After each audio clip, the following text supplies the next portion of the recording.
Greetings, fellow Kenyans, on this rainy Nairobi Saturday.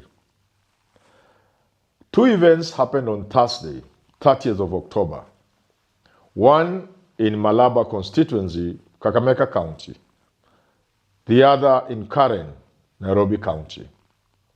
The events, separated by about 350 kilometers, are related. The two events are likely to have far-reaching implications on the politics of this country, especially the politics of 2027. In Malaba County, Seth Panyako, the DAP Kenya candidate, the candidate fronted by the Eugene Wamalwa Natembeya party, was endorsed by the DCP candidate who withdrew from the race, from the by-election. In Nairobi, Karen, DCP chair or party leader, Rigathi Gachagua, met with the Wiper party leader, Kalonzo and Governor George Natembeya of Trans Nzoia. These two seemingly innocent events could shake the politics of this country. Indeed, keen observers can see these two events shaking the entire foundation of the politics of Kenya. By agreeing to endorse Panyako, DCP is sending a signal that we are serious about opposition unity. DAP Kenya had been complaining that how do we talk about national unity in the opposition arena and yet you cannot withdraw your candidate and support our candidate who has the highest chance. They buttressed that argument by saying, how did DCP withdraw their candidate in Bere North in favor of a fairly weaker candidate fronted by the Democratic Party? That was a solid argument. But this morning, on this Saturday, I'm trying to say that that event is not just about Seth Panyako getting a near automatic ticket to parliament.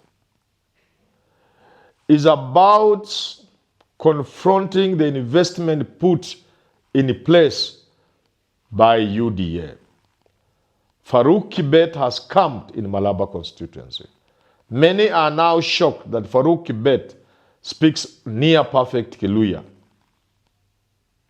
Resources that have been poured in Malaba constituency by UDA cannot be said to be ordinary. And the reason is simple. Western, as I will show, is extremely important to William Samoei Ruto. A loss in Malaba will dent his chances in Western and indeed in 2027. So it's of critical importance that William Ruto wins the Malaba constituency by-election. But by Seth Panyako DAP being endorsed by DCP, the chances of UDA winning are almost zero or next to zero. So that is a very important event. On top of showing opposition unity, it shows William Ruto that there is indeed a serious possibility of Luhya leaders first uniting. Because without the push from Luhya leaders, this event would not have been possible. Secondly, that opposition unity is not a mirage, it's not a joke, it's a reality. And that reality can scare William Samoei Ruto in 2027. In Nairobi, on the same day, the meeting of Kalonzo, Gachagua, and Eugene opens certain possibilities. Because people have been wondering, are we going to wait until the last minute to get an opposition candidate, as has been the case all the way from 2002, 2007, 2013, 2017, 2022? Presidential candidates of the major forces of the two-horse race have always emerged at the very end, or at least their outfit. Was it not going to be possible this time round, looking at the circumstances of the times, that the opposition was going to present a presidential candidate early enough, as early as now? And with that, was it also not going to be possible, and in fact necessary, that not only do they get a united opposition candidate for president, but they also get the running mate, and sort of seal the deal about all other positions? So this meeting of three people, the way I look at it, is like, is a done deal. That Kalonzo is the presidential candidate for the united opposition, supported heavily by Gachagua. Beyond that, the presence of Natembeya sort of indicates that he is a preferred running mate. Now you can see that these two events, one in Malaba and one in Nairobi, have a bearing on the elections of 2027. Because if the Luhya nation is united and backs Kalonzo because they are the running mate, and if this arrangement is sort of a one-term arrangement like Mother Karua called it, then the running mate position becomes very attractive. So seeing these three gentlemen, I got thinking, is it not possible that the opposition seems to be settling on Kalonzo Musyoka as the presidential candidate, George Natembeya as running mate, Rigathi Gachagua as the prime minister? And I'm using the word prime minister very deliberately. I'll be talking about this in great length, but let me just add a little flesh to what I've said. Start with Kalonzo. Kalonzo ticks almost all the boxes. He's the ideal compromise candidate. And that given his age, he will have no problem, and his background and experience, going for one term. George Natembeya, running mate. Although his party leader is acceptable across the country, in fact, Eugene Wamalwa is like Musalia Mudavadi, like Mwai Kibaki. Gentlemen, people who have not offended anybody. You can sell Eugene Wamalwa anywhere in this country. He's acceptable across Kenya, just as Mudavadi is, just as Kibaki was. But at this point in time, the opposition will be looking for a man from Western who will galvanize the entire community, because Western will be under attack by William Samoei Ruto. So you want a warrior, a general, a man who will cover the area in the manner Gachagua covered Mount Kenya for William Ruto. And that's why, unfortunately, you will have to bypass Eugene Wamalwa, who is ideal, by the way, and can make a very good president. Gentlemen like Kibaki, like Mudavadi. But this is a time of war. And it's not time to look for the nice guy. It's time to look for the warrior. And that is how Natembeya comes in. How about Gachagua? Of course, you want the mountain protected to prevent William Samoei Ruto or any other person from encroaching the mountain. There can be no better person than Gachagua. If you are giving Gachagua a position of prime minister, and even before I talk about prime minister, let's say the one Mudavadi has, prime cabinet thing. In my thinking in 2017, it was chief minister. So chief minister or prime cabinet secretary. The power that Gachagua will bring to that office will make people wonder why was Mudavadi so lukewarm. Why was he occupying an office that was powerful? But he didn't know it was powerful. You put Gachagua there and the prime cabinet secretary's office becomes a really powerful office. Individuals bring power to an office. Look no further than people like Michuki, Nyachai. Whatever docket you gave Michuki or Nyachai, it immediately became a powerful docket. Gachagua can make this prime thing become a powerful docket. But beyond that, I have this feeling and thinking that somebody is going to move to the Supreme Court seeking advisory from the Supreme Court. The beauty with the Supreme Court, if you move to the Supreme Court, if you are the first to move, the moment the Supreme Court pronounces itself and gives an opinion, that is the end. Nobody else can play the game in any other way apart from the rules you have established through that advisory or opinion. I believe somebody is going to move to the Supreme Court very fast, seeking the opinion of the Supreme Court as to whether or not we can have a seventh ballot in 2027.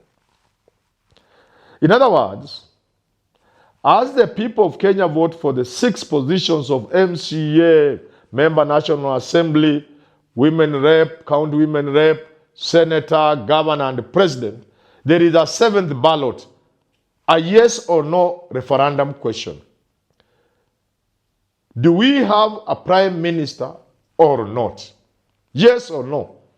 As a 7th ballot, somebody is soon going to move to the Supreme Court. I believe so.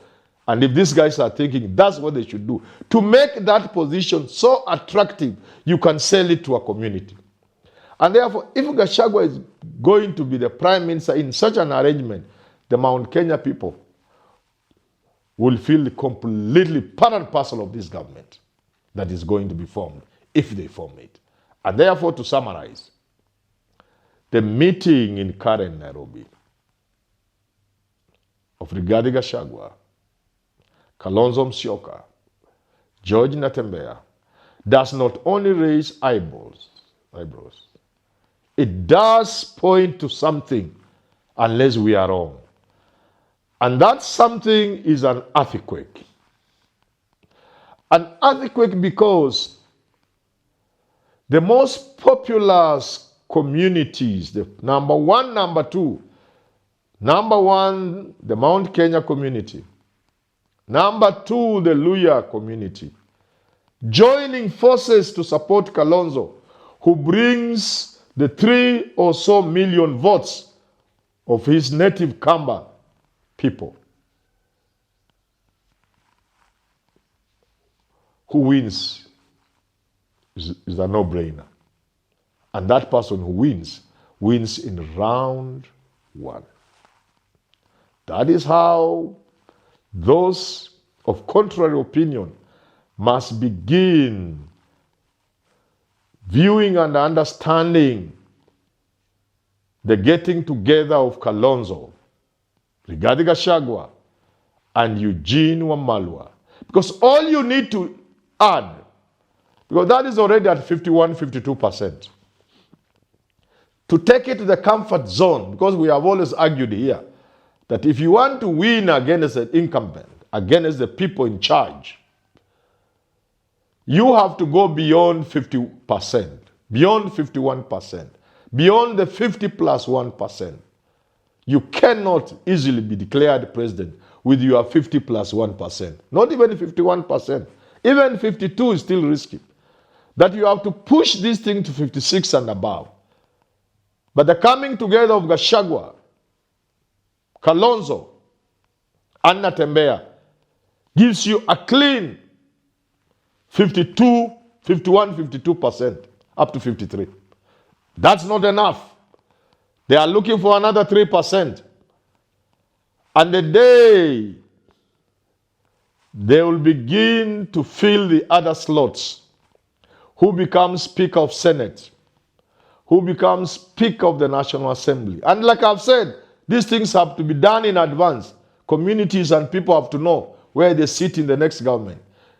This is not far-fetched. It happened in 2007 with the Pentagon. As we went for Christmas, Pentagon, there were calendars that were being distributed free with the images of Raila as president, Mudavadi as deputy president, vice president, and all the other slots had been filled. So it's not something new. So you're moving into allocating positions, Speaker of Senate, Speaker of the National Assembly, Chief Justice, and the others. When I mention Chief Justice, I can see people pointing fingers, say that is a protected office. It's not. No. I know what I'm talking about. If any serious team of people took power, they will need to change this country. And to change this country, they will need a clean slate. I know this is controversial. I know it's in the Constitution. But they will sit down with those office bearers and tell them, we want to change this country. Please, create space. Believe me, it will happen. It will happen. The right people will remain. Those who are not right will not remain. They will go. The wind of change that will be blowing at that time, the national mood at that time, please, don't doubt me. Don't believe me. Don't just believe me. But please don't doubt me. The mood at that time will be such that even constitutional office bearers or office holders will give way. For the right men and women who capture the moment and the historical importance of the moment, who will allow this country to transit. Because unlike 2002, when the movement, the euphoria, the wind blowing of change brought Kibaki to power, unlike that time when after Kibaki was put to power by that movement, people reverted to the old system where the president was everything. This time round, Kalonzo is in State House, but the people of Kenya will be in State House. People have had that experiment and that experience, and they have that historical background. They will not allow a president, in the manner Mudavadi captures the 2 or 3 moments, in the manner Kalonzo captures, these 2 gentlemen captured it in their books. You should read those books. The mistake they made, not to allow the summit to call the shots, not to allow the summit to continue in existence and guide Kibaki to change the country. That is the blunder they made. And that's why everything aborted. I am convinced today, if Kalonzo becomes the president, the arrangement that will be in place, because they will earn this position courtesy of the people of this country. And it's in that context that I'm saying there will be many slots to be shared among the people of Kenya to create a team that will change this country. But for that to happen, yes, for that to happen,